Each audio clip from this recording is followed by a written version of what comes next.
दोस्तों, एक बार गौतम बुद्ध एक शहर में प्रवास कर रहे थे।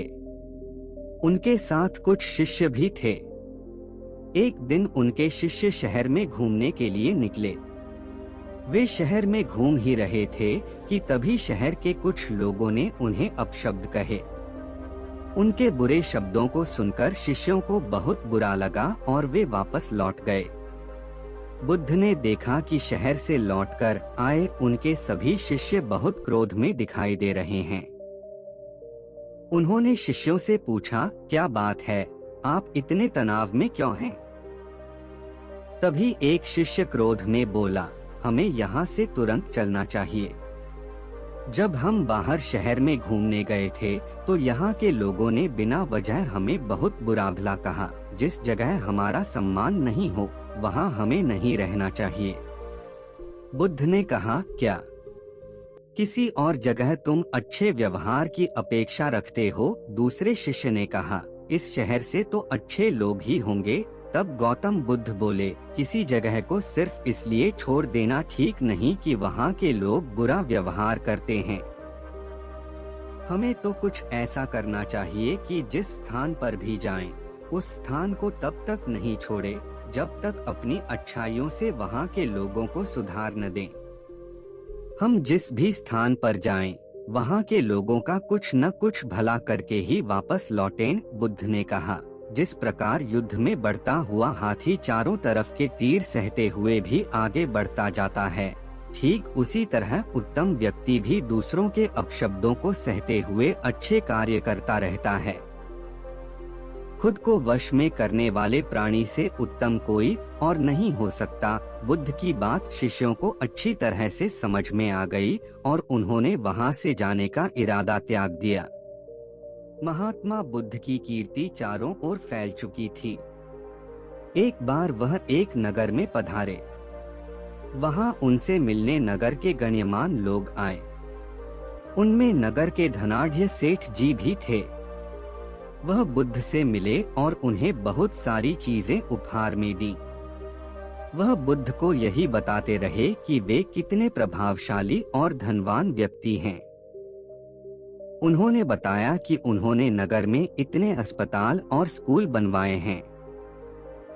यह मंच और वह कीमती सिंहासन जिस पर बुद्ध बैठे हैं, वह भी उनके द्वारा ही तैयार कराया गया है। बुद्ध सुनते रहे। जब वह चलने लगे तो बुद्ध ने कहा, आप जो कुछ भी मेरे लिए लाए थे वह सब कुछ यहीं छोड़कर जाइए, कुछ लेकर मत जाइए। सेठ ने कहा, महात्मन, मैं तो जो कुछ लाया था यहीं छोड़कर जा रहा हूँ। बुद्ध ने कहा, आप जो भौतिक चीजें लाए हैं वे मेरे काम की नहीं। मेरा प्रयोजन तो तब पूर्ण होगा जब आप अपने अहंकार को भी यहीं छोड़कर जाएं। बुद्ध की बात सुनकर सेठ को अपनी गलती का एहसास हुआ और उन्होंने अपने अहंकार को दूर करने का वचन दिया। दिखावा और अहंकार सदैव अच्छे प्रयोजन से किए गए कार्यों को भी मलिन कर देता है। महात्मा बुद्ध प्रवचन सभा में आकर मौन बैठ गए। शिष्य समुदाय उनके इस मौन के कारण चिंतित हुए कि कहीं वे अस्वस्थ तो नहीं हैं।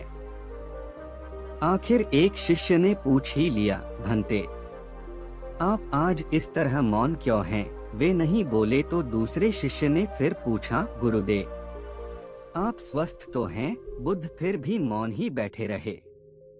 इतने में बाहर से एक व्यक्ति ने जोर से पूछा, आज आपने मुझे धर्मसभा में आने की अनुमति क्यों नहीं दी? बुद्ध ने कोई उत्तर नहीं दिया और आंखें बंद कर ध्यानमग्न हो गए। वह बाहर खड़ा व्यक्ति और जोर से बोला, मुझे धर्मसभा में क्यों नहीं आने दिया जा रहा है? धर्मसभा में बैठे बुद्ध के शिष्यों में से एक ने उसका समर्थन करते हुए कहा, भंते, उसे धर्मसभा में आने की अनुमति प्रदान कीजिए। महात्मा बुद्ध ने आंखें खोली और बोले, नहीं, उसे अनुमति नहीं दी जा सकती है क्योंकि वह अछूत है। अछूत? मगर क्यों? सारे शिष्य सुनकर आश्चर्य में पड़ गए कि भंते यह छुआछूत कब से मानने लग गए। महात्मा बुद्ध ने शिष्य समुदाय के मन के भावों को ताड़ते हुए कहा, हाँ, वह अछूत है। वह आज अपनी पत्नी से लड़कर आया है। क्रोध से जीवन की शांति भंग होती है। क्रोधी व्यक्ति मानसिक हिंसा करता है। इस क्रोध के कारण ही शारीरिक हिंसा होती है।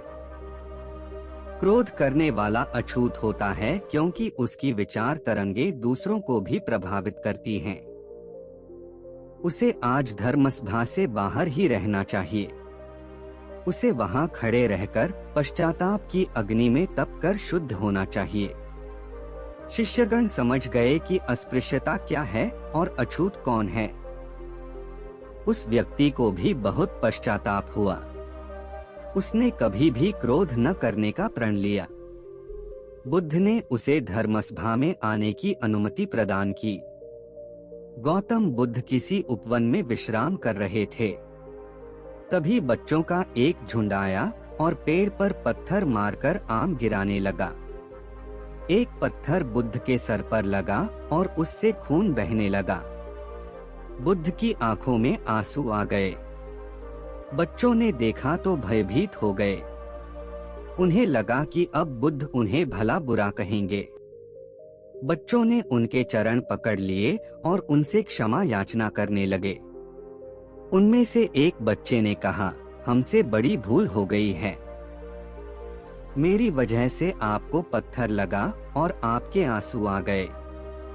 इस पर बुद्ध ने कहा, बच्चों, मैं इसलिए दुखी हूँ कि तुमने आम के पेड़ पर पत्थर मारा तो पेड़ ने बदले में तुम्हें मीठे फल दिए, लेकिन मुझे मारने पर मैं तुम्हें सिर्फ भय दे सका।